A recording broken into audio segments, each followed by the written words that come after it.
సంగారెడ్డి జిల్లా కోహిర్ మండలంలోని నాగిరెడ్డిపల్లి గ్రామ పంచాయతీ పరిధిలో గల సర్వే నంబర్ 102, 103 ప్రభుత్వ భూమి 70 ఎకరాల గల భూమిని ప్రైవేట్ వ్యక్తులు కబ్జా చేశారని పత్రిక ప్రకటన చూసి స్పందించిన తెలంగాణ రైతు హక్కుల సాధన సమితి సంగారెడ్డి జిల్లా అధ్యక్షుడు చిట్టంపల్లి బాలరాజ్, కోహిర్ మండల రైతు హక్కుల సాధన సమితి సభ్యులు నాగిరెడ్డిపల్లి గ్రామస్తుడు మల్లేశం యాదవ్ ఆధ్వర్యంలో ఇన్ఛార్జ్ తహసీల్దార్ వరప్రసాద్ కు వినతి పత్రం అందజేశారు. ఈ సందర్భంగా రైతు హక్కుల సాధన కోసం కాపాడాలని వారు కోరడం జరిగింది. ఈ కార్యక్రమంలో సంగారెడ్డి జిల్లా రైతు హక్కుల సాధన సమితి జిల్లా అధ్యక్షుడు చిట్టంపల్లి బాలరాజ్, కోహిర్ మండల రైతు హక్కుల సాధన సమితి సభ్యులు నాగిరెడ్డిపల్లి గ్రామస్తులు మల్లేష్ యాదవ్ తదితరులు పాల్గొన్నారు.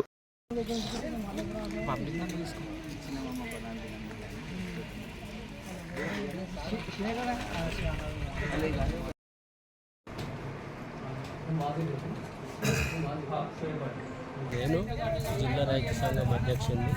నాగిరెడ్డిపల్లిలో భూమి ప్రభుత్వ భూమిని ప్రజలంతా ఎక్కడికెళ్ళి వచ్చి అందరూ కబ్జాలు పెట్టి ప్రభుత్వ భూమిని ప్రజలకు కాకుండా ఎవరో వచ్చి కబ్జాలు పెట్టిండ్రు. పేపర్కు చూసి మేము ఇంత దూరం వచ్చి దాని గురించి అని పోరాటం చేయాలని మేము ముందు అడిగేయాలని తహసీల్దార్కి అప్లికేషన్ ఇవ్వడం జరిగింది.